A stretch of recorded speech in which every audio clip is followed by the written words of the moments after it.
কালকে জুনিয়র ডাক্তাররা গেছিলেন, গতকাল গেছিলেন তারা মুখ্যমন্ত্রী মমতা বন্দ্যোপাধ্যায়ের সঙ্গে বৈঠক করার জন্য। তাদের দাবি ছিল গোটা বৈঠকটা ট্রান্সপারেন্টভাবে লাইভ স্ট্রিমিং করে হোক।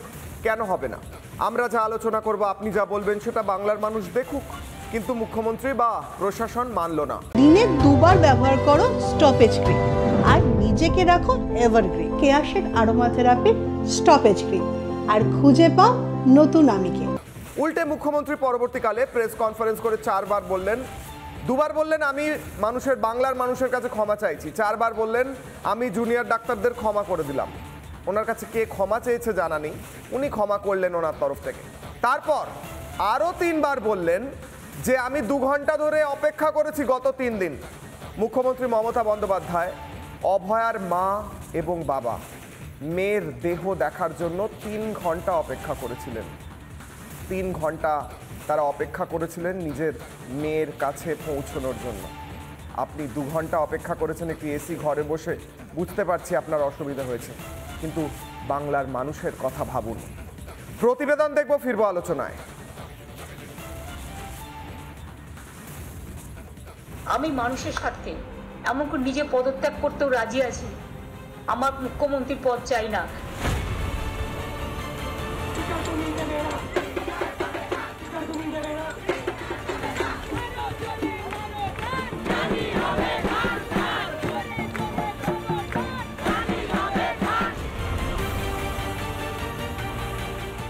বিদ্রোহের দাবানল ছড়িয়ে পড়েছে। স্বাস্থ্য ভবন থেকে নবান্নের দুয়ারে প্রতিবাদের গর্জন। জুনিয়র ডাক্তার ও রাজ্য প্রশাসনের টানাপোড়েন যখন তুঙ্গে, ঠিক তখনই সাংবাদিক বৈঠকে পদত্যাগে রাজি হওয়ার ঘোষণা মুখ্যমন্ত্রীর।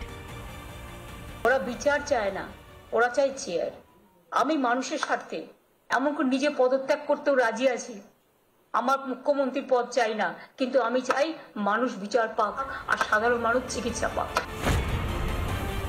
বিচারের দাবিতে দিন রাত এক করে ময়দানে জুনিয়র ডাক্তাররা। বিচার তো দুরস্ত, উল্টে তথ্য প্রমাণ লোপাটের অভিযোগ উঠেছে মমতার প্রশাসনের বিরুদ্ধে। এই আবহে মুখ্যমন্ত্রীর এই মন্তব্যে পাল্টা ধেয়ে এসেছে জুনিয়র ডাক্তারদের থেকেও।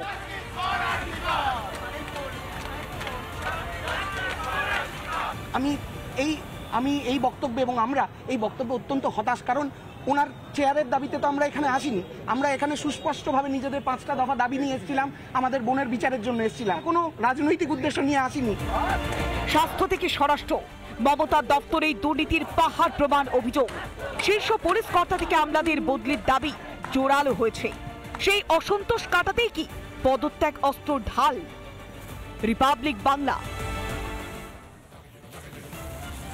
মমতা বন্দ্যোপাধ্যায় 2 বার ক্ষমা চাইলেন, 4 বার ক্ষমা করলেন, তারপর শেষে বললেন আমি বাংলার মানুষের স্বার্থে, বাংলার মানুষ চাইলে পদত্যাগ করতে রাজি আছি। বাংলার মানুষ কিছুদিন ধরে চাইছেন না এরকম কিছু? মনে হয় চাইছেন, সেরকমটাই শোনা যাচ্ছিল। এই মুহূর্তে আমার সঙ্গে যারা উপস্থিত রয়েছেন, স্টুডিওয়ে রয়েছেন আমার সঙ্গে তথাগত দাস, চিকিৎসক, আমার সঙ্গে রয়েছেন Ranjan Bhattacharya, joint secretary IMA Bengal, আমার সঙ্গে থাকবেন জিষ্ণু ভট্টাচার্য, চিকিৎসক। প্রত্যেকের কাছে যাওয়ার আগে আমি প্রথমে যাব প্রজ্ঞা, আমাদের প্রতিনিধি রয়েছেন জুনিয়র ডাক্তারদের প্রতিবাদ স্থলে। তারা এখনও প্রতিবাদ করছেন স্বাস্থ্য ভবনের সামনে। গতকাল বৈঠক ভেস্তে যাওয়ার পর তারা টানা প্রতিবাদে রয়েছেন। প্রজ্ঞা, জুনিয়র ডাক্তারদের জিজ্ঞেস করো যে তারা এরপর কি করতে চলেছেন। গতকাল তারা বলেছেন, যদিও আরও একবার স্পষ্ট করার জন্য, কারণ গতকাল বৈঠক হয়নি, এরপর কি?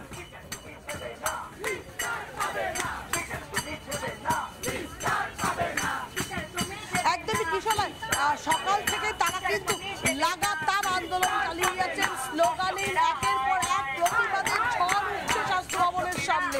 তাদের শরীরে কোথাও কিন্তু ক্লান্তির রেশটুকু নেই, এবং তারা আজও ঠিক সেই উত্তেজনা, সেই উদ্দীপনা, সেই উৎসাহের সঙ্গে কিন্তু সজোরে প্রতিবাদ করছেন।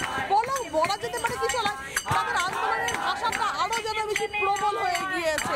আমি একটু কথা বলে নি, তোমরা যে আন্দোলনটা চালিয়ে যাচ্ছ, আচ্ছা আমি একটু তোমার সাথে একটু কথা বলি যে এই যে আন্দোলন চালিয়ে যাচ্ছ, কালকে মুখ্যমন্ত্রী যে বক্তব্য তোমাদের উদ্দেশ্যে রাখলেন, কি বলবেন? তাতে কি কোথাও তোমরা অনিচ্ছারিত হয়ে পড়ছো? তোমাদের কি মনোভাব কোথাও নড়ে যাচ্ছে?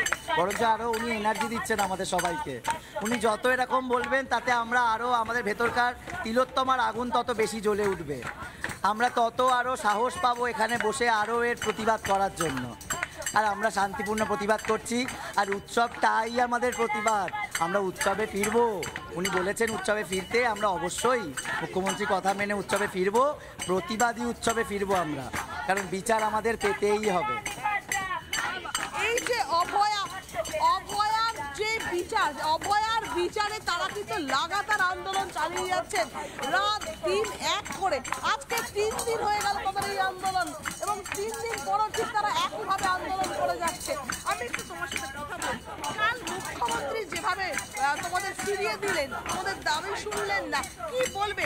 কোথাও কি মনে হচ্ছে হতাশা, তোমাদের আন্দোলনের কোনো গতি থাকছে না, হারিয়ে যাচ্ছে?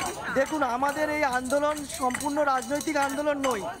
আমাদের আন্দোলন প্রকৃত অভয়ার ন্যায্য বিচার চেয়ে আমাদের এই আন্দোলন।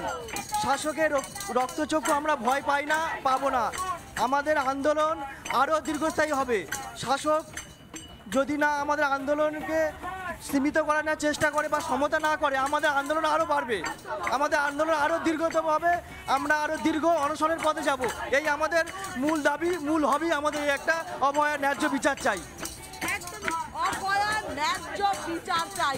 অভয়ার বিচার না পেলে আরো বৃহত্তর আন্দোলন, আরো বড় আন্দোলনের যাবে, এমনটাই তারা জানিয়েছেন। আমি আরো কয়েকজনের সাথে একটু কথা বলে নেওয়ার চেষ্টা করি যে কেন তারা এইভাবে রাস্তায় দাঁড়িয়ে আছে, তারা কি দাবি করছেন। একটু কথা বলি ভাই তোমার সঙ্গে।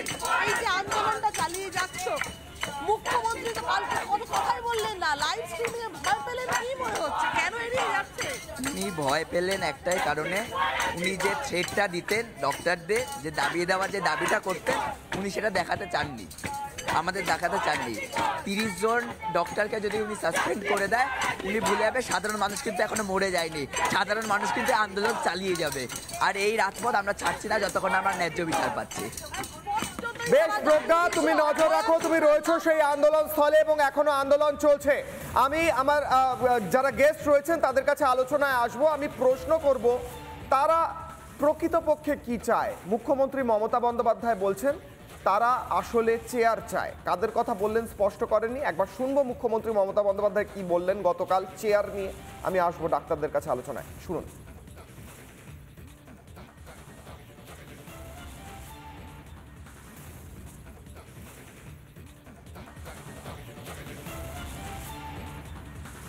বেস্ট।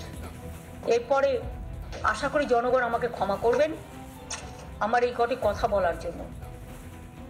আমাদের নামে আমাকে অনেক অসম্মান করা হয়েছে, আমাদের সরকারকে, মামাটি মানুষের সরকারকে অনেক অসম্মান করা হয়েছে, অনেক অপমান করা হয়েছে, সোশ্যাল নেটওয়ার্কে অনেক ভুল বোঝাবুঝি হয়েছে, অনেক কুৎসা অপপ্রচার হয়েছে, যারা সাধারণ মানুষ জানতেন না যে এর মধ্যে একটা কালার আছে। মানুষ এসেছিলেন বিচার চাইতে তিলোত্তমার, কিন্তু আশা করি মানুষ বুঝতে পারছেন ওরা বিচার চায় না, ওরা চায় চেয়ার। আমি মানুষের স্বার্থে এমনকি নিজে পদত্যাগ করতেও রাজি আছি। আমার মুখ্যমন্ত্রীর পদ চাই না, কিন্তু আমি চাই মানুষ বিচার পাক, তিলোত্তমা বিচার পাক, আর সাধারণ মানুষ চিকিৎসা পাক। আর তা না হলে কিন্তু আপনাদেরও যেমন আন্দোলন আছে, পরিবারগুলো যদি আমাদের কাছে কৈফিয়ত চাই, আমাদেরও তো কৈফিয়ত দিতে হবে। আমরা তার জন্য তৈরি থাকবো। মানুষকে অলরেডি 27 জন মানুষ মারা গিয়েছেন, 7 লক্ষর ওপর মানুষ পরিষেবা পায়নি। 32 দিন হয়ে গেল, কাজ করছেন না জুনিয়র ডাক্তাররা এবং রেসিডেন্সিয়াল ডাক্তাররা অনেকেই। 1500 সিরিয়াস কেস, এমার্জেন্সি কেস, যাদের হার্ট অ্যাটাক হয়েছে, হার্ট অপারেশন হবে, তারাই 32 দিন ধরে অপেক্ষা করছেন।